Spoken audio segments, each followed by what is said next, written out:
Hello, kamusta kayo dyan? Ah, good day, at saka God bless sa inyong lahat. Ang comment ko sa Usyk versus Tyson Fury is yung ano ko lang, yung comment ko lang sa fight nila, at saka hindi lang sa fight nila kundi sa iba't ibang fight pa na mayroong opposite stance na naglalaban. Let's say isang southpaw at isang orthodox. Ang ano nila, ang advantage sa size, hindi ko na tinitingnan yan, kasi usually mas maliit ka kapag pareho ko yung let's say skilled. Okay, pareho naman silang skilled si Usyk at saka si Tyson Fury, pareho silang skilled, pero usually yung kalamangan diyan yung mas maliit kapag opposite stance. So hindi lang yung sa kay Usyk at saka kay Tyson Fury. Tingnan niyo rin yung mga ibang fights, no, na opposite stance. Kapag pareho silang skilled, mas malamang yung maliit.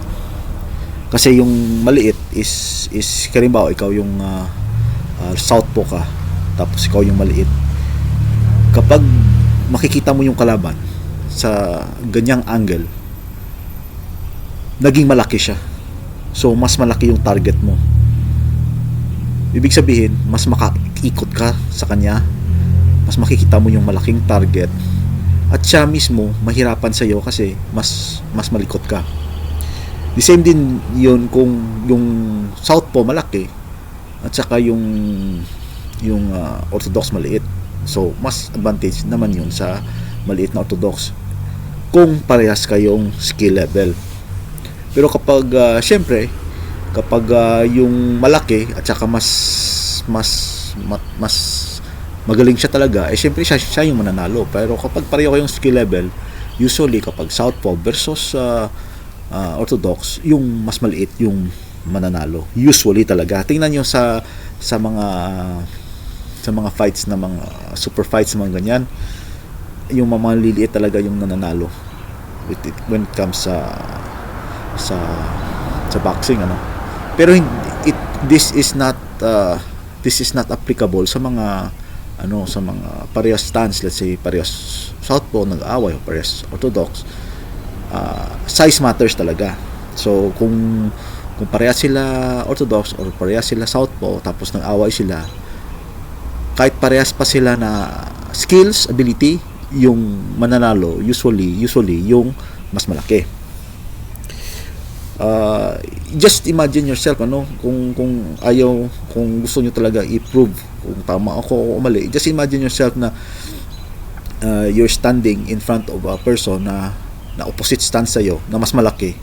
You really could imagine na mas marami kang magagawa sa kanya kasi yung niya, yung angle at saka yung view mo, talagang malaki siya. So pwede kang makapasok, makalabas. Siya naging stationary siya, even if mabilis pa siya, naging parang stationary siya sa iyo. So kapag tingnan mo naman, kapag yung angle niyo is the same, syempre let's say kung orthodox ka tapos nag-orthodox din siya, okay, malaki din yung view mo sa kanya. Pero yun nga lang, makikita mo na hindi ka makapasok dahil sa laki niya. Okay, makikita mo na parang may malaki siya, pero napansin mo na hirap ka pa rin pumasok kasi sa size niya. So yun yung sa mga boxing fans or sa mga nagpupusta, i-take consideration yan talaga, na hindi lang sa size at saka sa skill at saka sa speed yung binabasehan ng boxing. Tingnan nyo rin yung stance nila. So kapag let's say nagpupusta kayo, it's a big risk kapag magpusta kayo sa mga opposite stance na mga fights. It's a big risk kasi usually dun nangyayari yung mga hindi natin na-expect na mananalo. Okay? So, nangyari yan kay Ancajas versus Martinez. Nanalo si Martinez, mas maliit siya. Nangyari din kay Angas ng Pinas, nanalo siya kay sa sino yung ni-knockout niya na si Tete. So mas malaki si Tete. Si Pacquiao, nangyari na lang ilang beses na nangyari sa kanya na siya yung nanalo sa mga mas malalaki. Tapos yung si Sanchez muntik na sa jud dyan kasi mas maliit sa kanya si Sanchez, di ba? Nahirapan sa jud dyan. Tapos nahirapan din siya sa maliit na taga Thailand na fighter, yung kinuha niya ng belt nung dati ng bata pa siya. So nahirapan dun siya. Yun nga lang, talagang malakas talaga si Pacquiao compared dun sa boxer na yun. So dun siya inari ni Pacquiao, sa lakas talaga ni Pacquiao. Pero kapag hindi malakas si Pacquiao, talagang talo dun si Pacquiao sa kanya. So yun, maraming nangyayari dyan. Maraming nangyayari na ganun. Kapag opposite stance, parehas skill level, dun kayo sa mas maliit. Usually. Hindi naman sinasabi ko na 100% yan.